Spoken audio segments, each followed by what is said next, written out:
Hey, what's up guys? Welcome to another Lords of the Fallen video. This is a starter guide for anyone who wants to get really strong early or those who want a little help getting started in general. The footage that you see in the background is what you'll end up having after you follow this guide. This build only gets stronger the more you progress in the game. And also the bosses in the background are kind of mid-game bosses, as I didn't want to spoil too much. So in this video, I'm going to be starting the game with a new character and progress through the game, showing you where to find everything you need to set up this build and any extra steps necessary to set up quests and items for the future. Feel free to skip this sections in case you have these items. Finally, I will have a full build guide coming soon. A build this setup eventually evolves into, and it is really strong endgame. Subscribe if you don't want to miss it. Also, I stream on Twitch almost every day. Do feel free to stop by and check out my live streams where I get to showcase this build live. Anyway, enough talk, let's get started. So we start off with choosing the Preacher class as it has the best starting stats for our setup. Make sure you grab the Saintly Quintessence in the tutorial area so that you are able to upgrade your flask right away. Next up, we're gonna get the Mineowner's ring, which is near the vestige of Mark of the Axe. It's super early, and it's an excellent ring that provides stamina regeneration. Once you beat the first boss, Pieta, go into Umbral and view her memory to get her remembrance, then go up the stairs and get your first spell, Sanctify.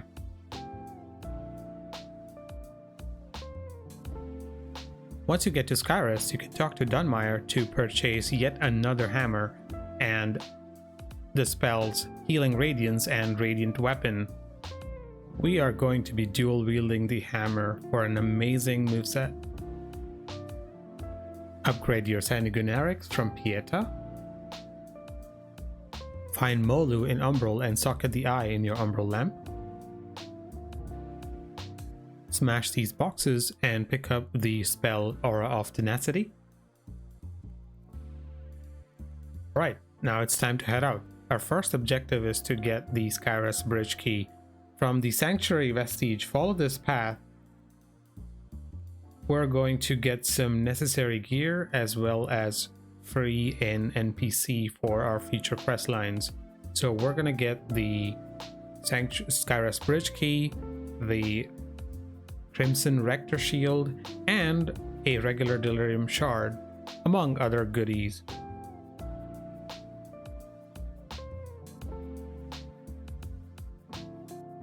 Once you reach the top, you could switch back into Axiom mode in case you're an Umbral, like I was, and keep going.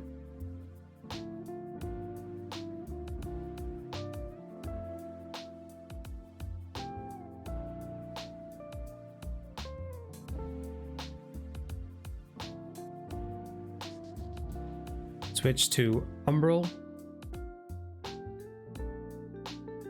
Don't hit the wall like I did.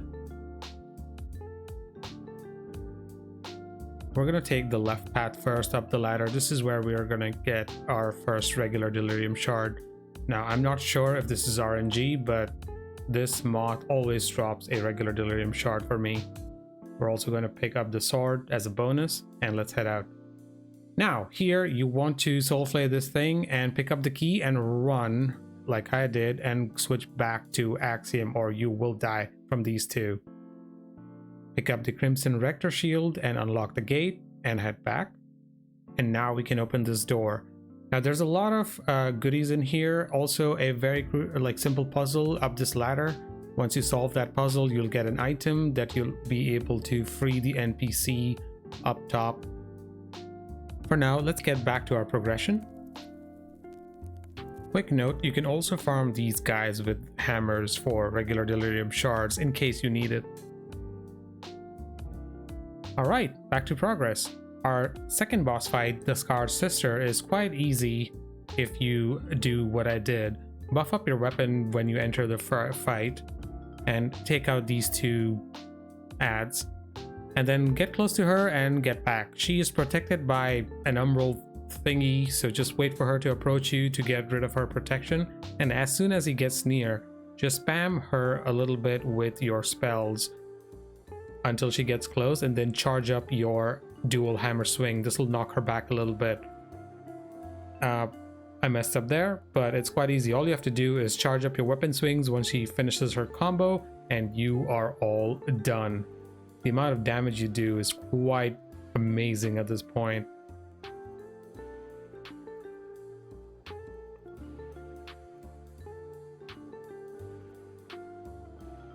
And that was that.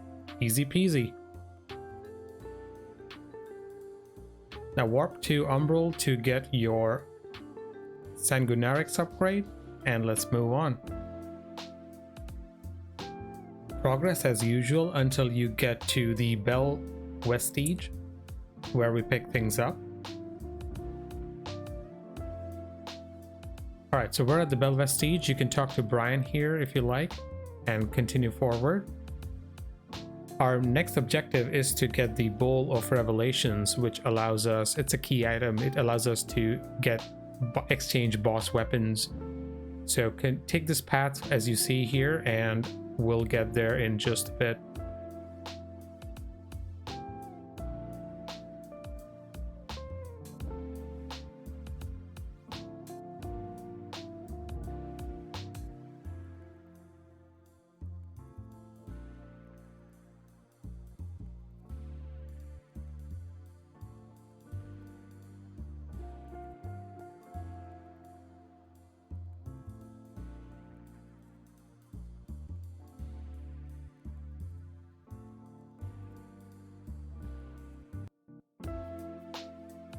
Alright, we are here. Now, you want to switch to Umbral mode, and you will see the Bowl of Revelations down below.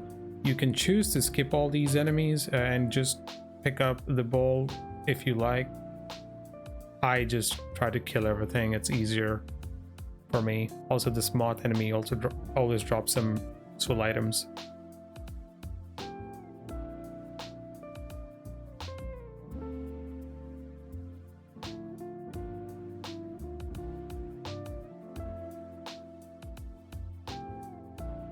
Keep progressing until you get to this part where an umbral entity is blocking your progress.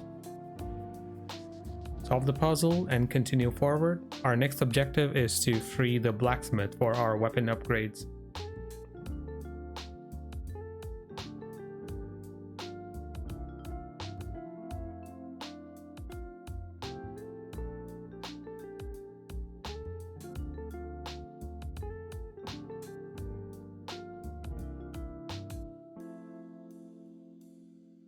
You don't want to go up the ladder again. I was just trying to get out of Umbral, but the Blacksmith is just below us.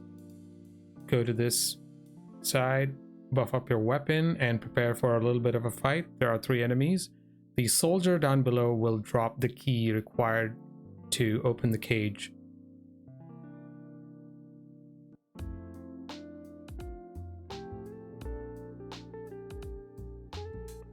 Head back to Skyrest. Go into Umbral, and let's hand in the Bowl of Revelations to Molhu, and you'll be able to access all the boss weapons and armor. Buy Pieta's sword as soon as you're able to afford it.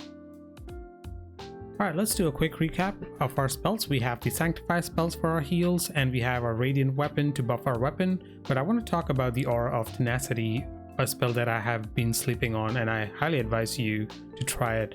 What this does is gives you a huge defense boost, and it keeps draining your mana as long as it's active. However, as you can see, the mana drain is so little, you can keep this up on boss fights if you like. This is especially useful for boss fights, and I highly recommend you keep this up.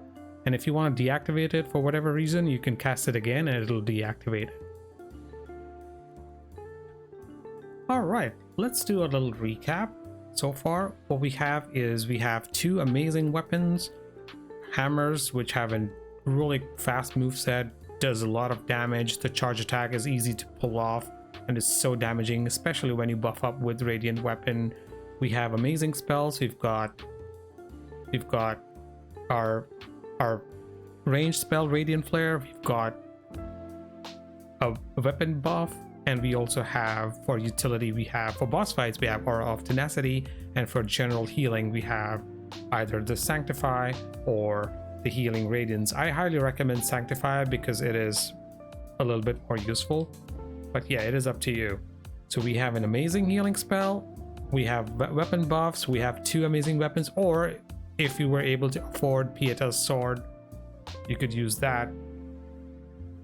Where is it? Oh, I have it. I don't have it yet, but yeah, if you want, you can use a shield.